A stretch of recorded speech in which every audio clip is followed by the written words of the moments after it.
guys, it's your girl Quay. I know I've been doing a lot of different videos, but one thing that I do know how to do that I've been anxious to share, and I was going to wait longer, but I feel like a lot of people need it, is tips on studying. So we're going to jump right into it.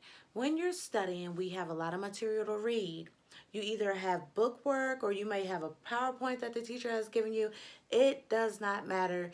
You need to know how to take notes. I'm going to show you a clip of things that you're going to need. We are going to need pens, notebook, highlighters, paper clips, and access to the internet.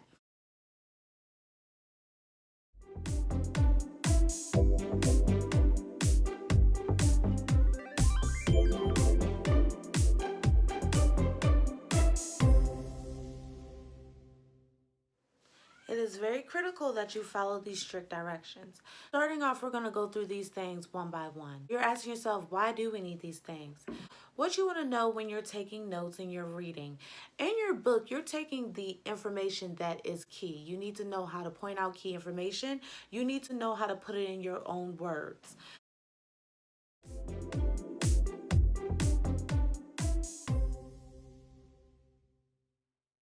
Your highlighters are critical when you are reading.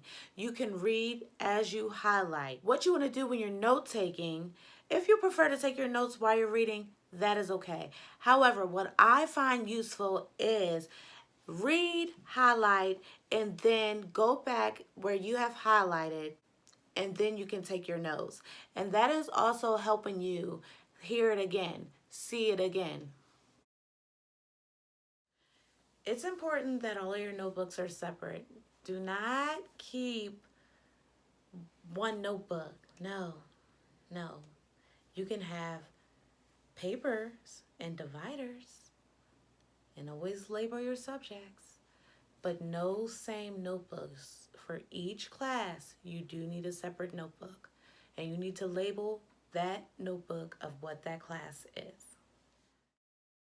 You need to use bold pens. You need to use pens that you are comfortable writing with. If you're comfortable writing in gel pens, that is fine. I don't suggest a normal pen, and I'm going to show you a clip of why.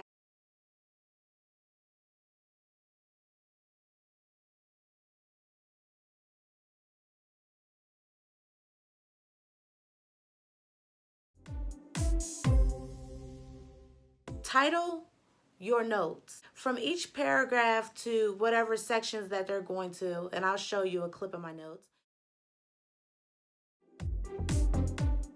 You need to title those sections so you know where all the information is at when you're going back in these notes. Write the chapters. When you're referring back to these notes, when you're taking tests and when you're studying, oh, this was in chapter 1, I can go in my book and I can look in chapter 1 because I know it's there. Otherwise, if you're not labeling your chapters, you're writing the information, but you don't know what part of the book that you got it from.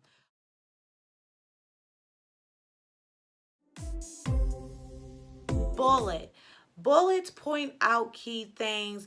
Bullets help organize. Just as though your brain has different compartments, that's how you need to organize your notes in your brain.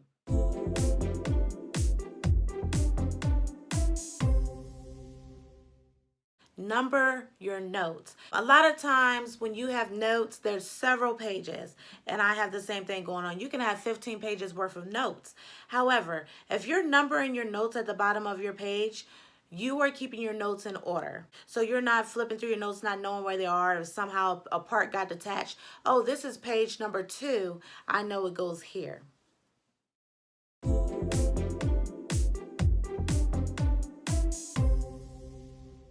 You might find it helpful to color code your notes, and I have done this before. This is something you can try. It just helps you identify when sections break off, and it helps your mind break off from another piece of information.